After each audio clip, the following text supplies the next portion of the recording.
यज्ञ का ज्ञान विज्ञान। इसमें गुरुदेव आज हमें बताते हैं सारा जीवन ही यज्ञमय बने। गुरुदेव ने बताया है कि श्रीमद् भगवत गीता में भी यज्ञ का महत्व बताते हुए भगवान श्री कृष्ण ने कहा है, देवान भावयतानेन ते देवा भावयन्तवः परस्परं भावयन्तः श्रेयः परम वाप्स्यथ। इस यज्ञ से ही तुम देवताओं सृष्टि की संपूर्ण कल्याणकारी शक्तियों को प्रसन्न करो, तब वे देवता स्वाभाविक ही तुमको भी प्रसन्न करेंगे। इस प्रकार परस्पर एक दूसरे को प्रसन्न करते हुए तुम सबका कल्याण परम कल्याण होगा। यह प्रकट सत्य है कि मनुष्य अपने समाज के साथ जितना अधिक स्नेह, आत्मीयता, सहयोग, सहकार, सहानुभूति, प्रेम, करुणा, उदारता, त्याग आदि सद्गुणों का जितने भी अंशों में व्यवहार करता है, उसके अनुरूप ही वह दूसरों की आत्मीयता, स्नेह, सहयोग और सच्ची सहानुभूति प्राप्त करता है। सुख के यथार्थ आधार यही है। जो व्यक्ति ईश्वर की भांति ही उसकी सृष्टि को सुखी और सुंदर बनाने में अपना अस्तित्व, योग्यता, शक्ति, साधन और सामर्थ्य सौंपते हैं, वे मनुष्य जीवन के संयोग को सार्थक करते हैं और आत्म कल्याण का भी लाभ पाते हैं। पर मूल बात यह है कि मनुष्य को त्यागी, परमार्थी और परोपकारी होना चाहिए। सत्कर्मों के द्वारा उसे अपनी उन्नति करनी चाहिए। अपनी योग्य के द्वारा दूसरों की सुख, शांति और सुविधाएं बढ़ाने में भी पूरा सहयोग करना चाहिए। शास्त्रीय वांग्मय इस तरह के उदाहरणों से भरा हुआ है। जब तक इस देश में ये परंपराएं चलती रहीं, यह देश सब प्रकार सुखी और संपन्न रहा। पुराण काल की सामाजिक स्थिति का वर्णन करते हुए मनीषा ने लिखा है, ग्रामे ग्रामे स्थितो देवो, ग्रामे ग्रामे स्थितो मखः, गेहे गेहे स्थितो द्रव्यम, धर्मश्चैव जने जने। ये भविष्य पुराण से लिया गया है। हे राजन, इस देश में प्रत्येक गांव में सुनिश्चित देवालय हैं, प्रत्येक प्रांत में यज्ञ होते हैं, घर घर द्रव्य विद्यमान है, कोई दरिद्री नहीं, प्रत्येक मनुष्य यहाँ धर्मपरायण है। बिना यज्ञ किए हुए यहाँ कुछ भी ग्रहण न करने की परंपरा रही है और उस जीवन पद्धति में भावात्मक आदान प्रदान ही आधारभूत रहा है। आज जीवन यज्ञ की इस परंपरा के नष्ट हो जाने के कारण ही सर्वत्र दुर्गति के लक्षण दिखाई दे रहे हैं। सामाजिक अशांति, उद्विग्नता के परिहार के लिए यज्ञ परंपराएं ही एकमात्र आधार रही हैं। आगे गुरुदेव बताते हैं यज्ञ द्वारा देवों का आवाहन।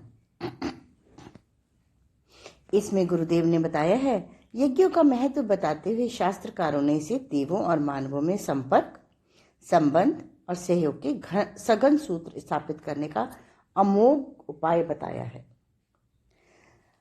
आयुर्यज्ञेन कल्पताम, प्राणो यज्ञेन कल्पताम, चक्षुर्यज्ञेन कल्पताम, वाग्यज्ञेन कल्पताम, मनोयज्ञेन कल्पताम, आत्मा यज्ञेन कल्पताम।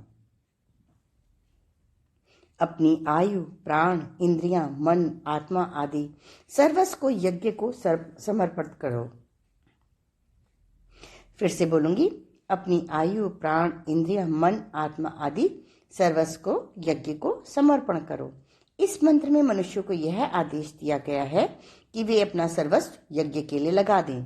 यज्ञ के द्वारा देवों से संबंध स्थापित करने की पूरी तत्परता से यज्ञ करने के लिए मनुष्य जैसी प्रेरणा देवों को भी दी गई है।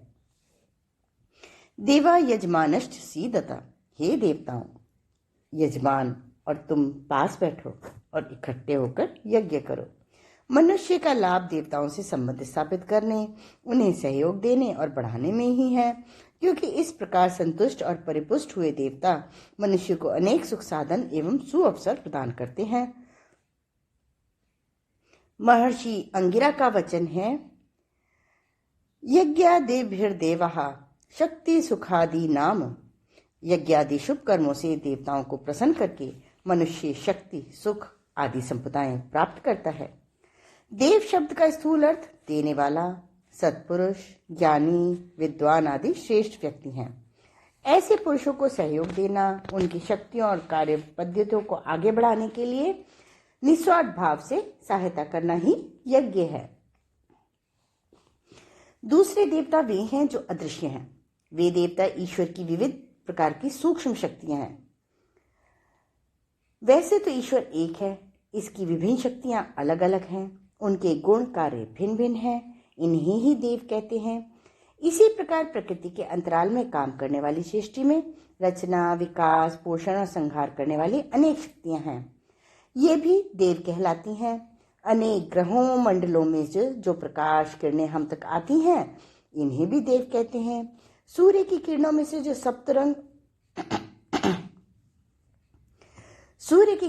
जो सप्तरंग और विविध गुणों वाली ultraviolet, alpha, beta, gamma, X rays आदि धाराएं काम करती हैं, ये भी देव हैं। ग्रंथों में 33 कोटि देवताओं का वर्णन है। 33 प्रकार के परिचय इस प्रकार हैं: वसु 8, रुद्र 11, आदित्य 12, अश्विनी कुमार 1, पूषा 1। ये देव शक्तियां इस विश्व के वातावरण में नाना प्रकार के परिवर्तन, उपद्रव, उत्कर्ष उत्पन्न करती रहती हैं। प्रत्येक सूक्ष्म शक्ति को आध्यात्म विज्ञान के अनुसार एक एक देव माना गया है। पंचतत्व देव, जल को वरुण देव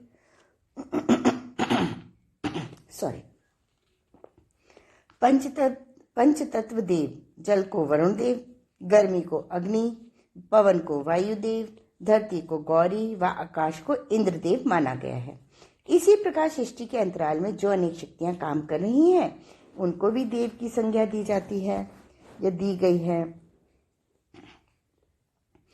अदृश्य शक्तियों के दो भाग हैं, एक चेतना, दूसरा क्रिया।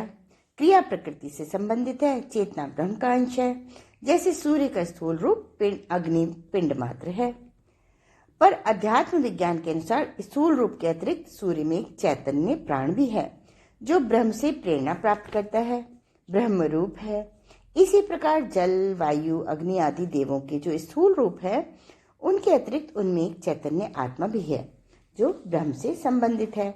जैसे मनुष्य का शरीर भीतर की प्राण चेतना के अनुसार कार्य करता है, वैसे ही इन देवों की अंतश्चेतना उनकी दृश्य क्रिया का संचालन करती है। हमारे पूर्वज आत्म साधना, तपश्चर्या, मंत्र, योगाभ्यास, यज्ञ आदि क्रियाओं से देव तत्वों की सूक्ष्म आत्मा से अपना संबंध स्थापित करके उनकी महान शक्तियों का भरपूर लाभ उठाते थे।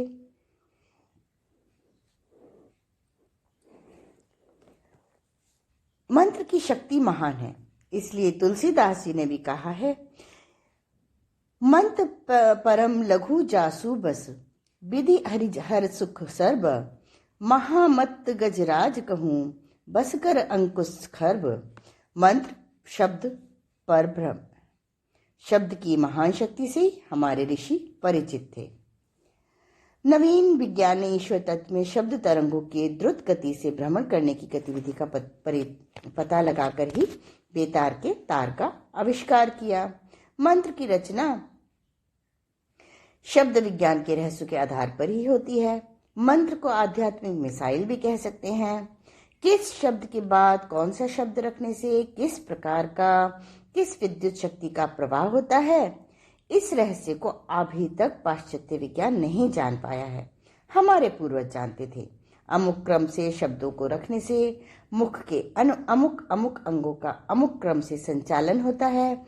उनके कारण शरीर के अमुक ज्ञान तंतुओं, चक्रों, संस्थानों, ग्रंथि, गुच्छकों एवं उपत्यकाओं में अमुक प्रकार की हलचल होती है।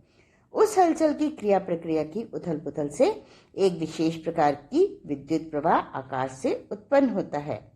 मंत्र का प्रक्षेपणास्त्र इस प्रकार का है कि जो लोकांतरों का तक आसानी से पहुंच जाता है। उसकी पहुंच देवों तक, देवलोकों तक और देव शक्तियों तक भली प्रकार से ही हो जाती है। शब्द की शक्ति महान है। फिर वेदों में जिस वैज्ञानिक ढंग से शब्दों का गुंथन हुआ है, उसकी महत्ता तो अनिवर्चनीय है। इन शब्दों का मर्म और रहस्य कोई ठीक प्रकार से समझ ले, इनकी शिक्षाओं के अनुसार आचरण कर ले, अथवा इन दोनों में छिपी शक्तियों विद्याओं से अवगत हो जाए, तो उसके लिए यह मंत्र कामधेनु के समान सब कुछ दे सकने वाला ही हो सकता है। महर्षि पतंजलि का भी ऐसा ही अभिमत है। एकः शब्दः सम्यक् ज्ञातः सुप्रयुक्तः स्वर्गे लोके च कामदुग्ध भवति। श्रुति का एक शब्द भी ठीक प्रकार जानकर उसको भली प्रकार काम में ले लिया जाए तो एक शब्द ही कामधेनु तथा स्वर्गीय सुख का दाता हो जाता है। आज के स्वाध्याय का क्रम यहीं समाप्त होता है। अगले क्रम में गुरुदेव हमें बताएंगे देव शक्तियों का संतुलन। धन्यवाद।